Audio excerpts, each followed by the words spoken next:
Assalamualaikum warahmatullahi wabarakatuh. Selamat pagi. Halo anak-anak semua, semoga di pagi hari ini kita semua masih dilimpahkan nikmat kesehatan oleh Tuhan Yang Maha Esa, agar kita bisa bersama-sama mengikuti kegiatan belajar daring dengan hati yang gembira. Ingat, sebelum belajar, jangan lupa untuk berdoa masing-masing dan mengisi absensi kelasnya. Video kali ini akan membahas mesin pencari informasi digital.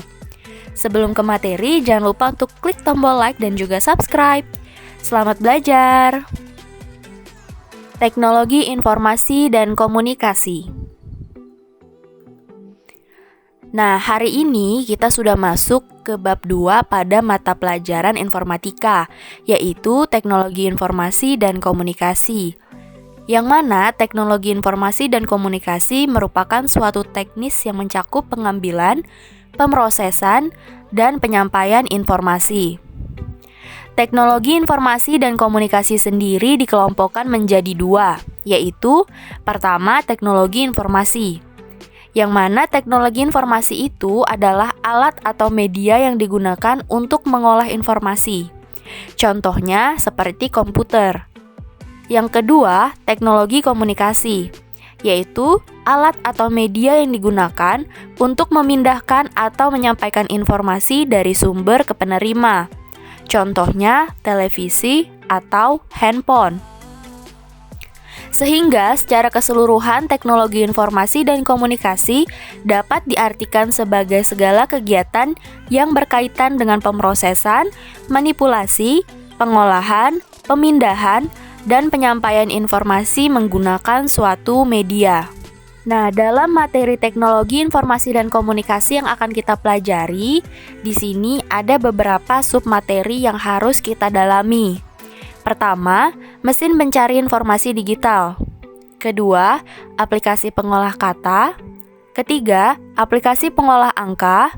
Keempat, aplikasi presentasi. Kelima, printer dan scanner. Keenam, aplikasi fotografi dan videografi. Nah, pada pembelajaran hari ini kita akan membahas mengenai mesin pencari informasi digital. Mesin pencari informasi digital. Informasi digital adalah informasi yang memanfaatkan media atau alat elektronik untuk mendapatkan dan menyampaikan suatu berita, data, maupun informasi. Jenis-jenis informasi digital yang sering digunakan yaitu melalui email, chatting, aplikasi pertemuan daring, yang pembahasannya lebih lanjut akan dibahas pada slide berikutnya. Adapun mesin-mesin pencari informasi digital di sini dikelompokkan menjadi 3. Yang pertama ada Google, kedua aplikasi percakapan atau chatting, ketiga aplikasi pertemuan online. Nah, ini adalah tampilan dari aplikasi Google, yaitu Google Chrome yang sering kita gunakan di komputer ataupun laptop. Google sendiri merupakan sebuah mesin pencari di bawah perusahaan multinasional Amerika Serikat yang berkhususan pada jasa dan produk internet, yaitu Google LCC. Produk-produk yang terdapat pada Google LCC meliputi teknologi pencarian, komputasi web, perangkat lunak, dan periklanan daring. Google sendiri didirikan oleh Larry Page dan juga Sergey Brin pada 4 September 1998. Jadi, Google sendiri ini sudah berdiri selama 23 tahun ya anak-anak. Nah, berikut ini adalah beberapa aplikasi Google yang wajib kalian ketahui. Pertama, ada Google Board. Google Board atau disingkat dengan Gboard adalah aplikasi papan ketuk untuk smartphone yang dilengkapi berbagai fitur berguna. Kemudian ada Google Mail. Dengan aplikasi Google Mail ini, kalian bisa mengakses berbagai aplikasi lain yang sudah terintegrasi dengan Google. Dalam aplikasi ini juga terdapat fitur pengelompokan yang membagi email Anda ke folder-folder tertentu, yang mana hal ini akan memudahkan kalian semua dalam memilah email mana yang penting dan mana yang tidak menjadi prioritas. Google Drive. Google Drive sebagai cloud storage adalah integrasinya dengan Google Documents dan Google Suite, yang mana Google Drive ini merupakan salah satu aplikasi unggulan dari Google. Lalu ada Snapseed. Snapseed merupakan hasil kembangan Nik Software yang kemudian diakuisisi oleh Google. Aplikasi foto editor yang satu ini merupakan saingan terbesar dari VSCO dan juga Photoshop Mobile yang menjadi favorit para penggemar mobile photography. Google Maps. Google Maps lebih banyak memberikan pilihan rute atau moda transportasi yang berbeda. Google Translate. Google Translate sudah menjadi solusi penerjemah sehari-hari bagi miliaran pengguna. Dengan perkembangan teknologi, kini Google Translate dapat langsung menerjemahkan sebuah tulisan dari kamera smartphone Anda.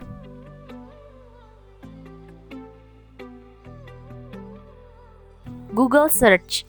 Google Search adalah aplikasi yang sangat membantu dalam berbagai situasi. Aplikasi Google yang satu ini dapat membantu Anda mencari jawaban dari hampir semua pertanyaan. Google Primer.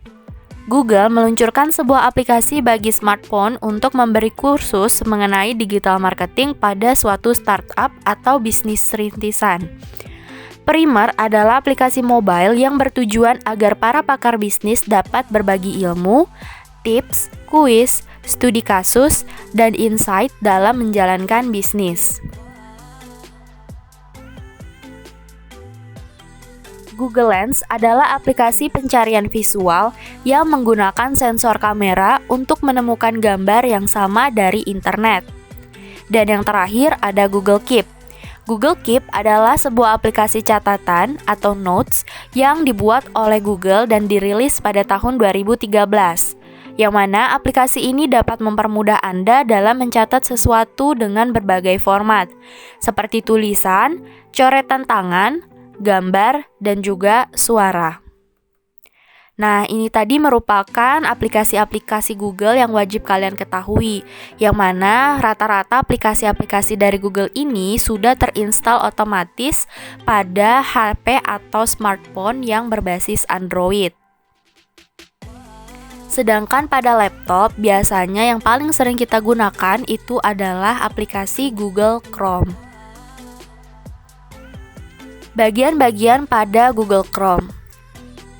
Nah, di sini ada beberapa bagian yang perlu untuk kalian ketahui. Yang pertama, pada bagian toolbar Google Chrome. Pertama, ada New Tab yang disimbolkan dengan tanda tambah. New Tab ini digunakan untuk membuat tab baru. Kemudian, Back. Back digunakan untuk kembali ke halaman sebelumnya.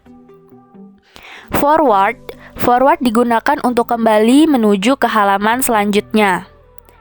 Reload this page digunakan untuk melakukan loading ulang pada halaman web. Address bar digunakan untuk mengetikkan halaman web yang hendak dituju. Google Translate digunakan untuk menerjemahkan halaman web. Bookmark this page digunakan untuk menandakan halaman yang dibuka sebagai situs favorit. Control your music, video, and more digunakan untuk pengaturan terhadap musik, video, dan lainnya. Account Google merupakan akun yang terhubung dengan Google. Customize and Control Google Chrome berisi menu yang digunakan untuk melakukan pengaturan terhadap tampilan maupun kinerja Google Chrome. Bagian yang selanjutnya yaitu bagian Customize and Control Google. Nah, pada bagian ini kalian bisa mengatur sendiri atau mengelola dari Google Chrome kalian. Lalu ada bookmark. Di sini terdapat dua pilihan, ada add bookmark dan ada add to reading list. Nah, ini adalah pengaturan terkait dengan bookmark atau situs-situs yang akan kalian simpan sebagai situs favorit. Dan yang keempat ada Google Search. Nah, di sini terdapat search bar di mana kalian bisa mengetikkan atau menuliskan keyword terkait apa yang sedang kalian tanyakan atau apa yang sedang kalian cari. Kemudian kalian tinggal mengklik tombol penelusuran Google, atau kalian bisa langsung klik enter pada keyboard kalian, sehingga Google Search akan otomatis mencari apa yang ingin kalian cari. Aplikasi percakapan atau chatting.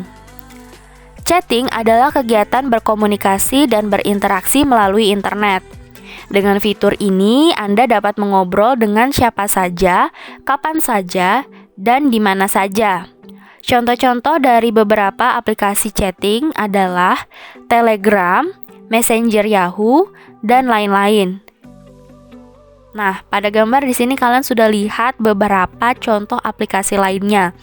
Di sini ada BBM Messenger yang sempat booming pada saat diluncurkannya smartphone BlackBerry, ya. Kemudian ada juga Skype. Skype ini penggunaannya di desktop atau versi desktop. Jadi ketika kalian menggunakan laptop atau menggunakan komputer, biasa aplikasi chat yang dipakai adalah Skype. Kemudian di sini juga ada WeChat, lalu ada Facebook, ada Twitter, dan ada juga WhatsApp yang sangat-sangat populer pada saat ini. Aplikasi pertemuan online. Aplikasi pertemuan online atau teleconference merupakan aplikasi yang dapat digunakan untuk mengadakan suatu pertemuan atau komunikasi dimanapun dan kapanpun via internet, yang tidak mengharuskan Anda untuk bertemu langsung satu sama lain.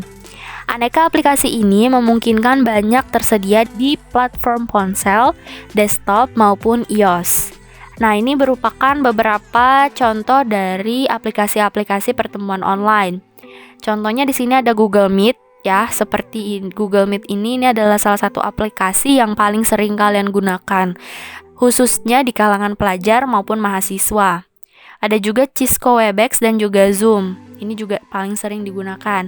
Nah, kemudian juga ada Skype. Jadi Skype ini tidak hanya digunakan untuk aplikasi chatting, tetapi bisa juga digunakan untuk melakukan pertemuan online atau teleconference. Nah, itu tadi materi tentang mesin pencari informasi digital. Semoga kalian dapat memahaminya. Minggu depan kita akan membahas materi tentang aplikasi pengolah kata, yaitu Microsoft Word. Nah, pastikan untuk melihat materi video pembelajaran selanjutnya. Terima kasih. Wassalamualaikum warahmatullahi wabarakatuh.